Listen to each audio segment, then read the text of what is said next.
আমরা যখন নেতাদের পিছে দৌড়ে দৌড়ে পা ফুলে ফেলতেছি, ঠিক একই সময়ে চায়না কি তৈরি করতেছে একটু দেখুন। এই যে আমার সামনে দেখতে পাচ্ছেন, এটা হলো রোবট ক্যাফে। মানে এই ক্যাফেটা পুরোপুরি রোবট কন্ট্রোল করতেছে এবং এর ভিতরে কি হচ্ছে আমরা আসি একটু দেখি।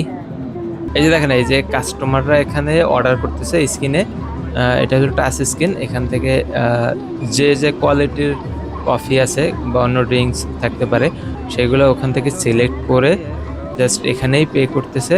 এবং পে করার পরে এই যে ভিতরে যে রোবটটা দেখতে পাচ্ছেন, ও করে কি, ও প্রথমে এই যে এখান থেকে দেখতে পাচ্ছেন যে ও অন টাইম যে কাপটা আছে, এই কাপটা নেয় প্রথমে, এবং এই কাপটা নিয়ে ও যেখানে কফি মেক হচ্ছে ওর নিচে ওখানে পুশ করে, এবং এই কফিটা যখন লোড হয়ে যায়, কাপ পরিপূর্ণ হয়ে যায়, এরপরে ও এটা আবার নিয়ে নেয়।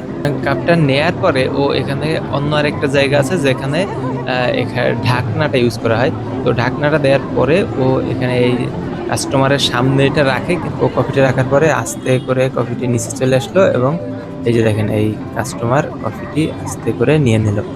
এভাবেই কিন্তু রোবট একটি ক্যাফে পরিচালনা করতেছে। যদিও আপনারা দেখেছেন এখানে রোবট কিছু কফি ফেলে দিচ্ছে, এটা আসলে মুভমেন্ট ধাক্কা ধাক্কা দিয়ে হচ্ছে এই কারণে, এবং একটি ছেলে এটা পরিষ্কার করে দিচ্ছে। এটা একটি বাগের মতো, একটা সমাধান হবে খুব দ্রুত, কারণ এটা কিন্তু এখনো জাস্ট পাবলিক প্লেসে এটা সার্ভিস দেওয়ার জন্য তৈরি না। এটা জাস্ট একটি ডেমো আইডিয়া শো করা হচ্ছে মানুষের সামনে, এবং দেখা হচ্ছে টেস্ট পারপাস এটা কিভাবে কাজ করতেছে।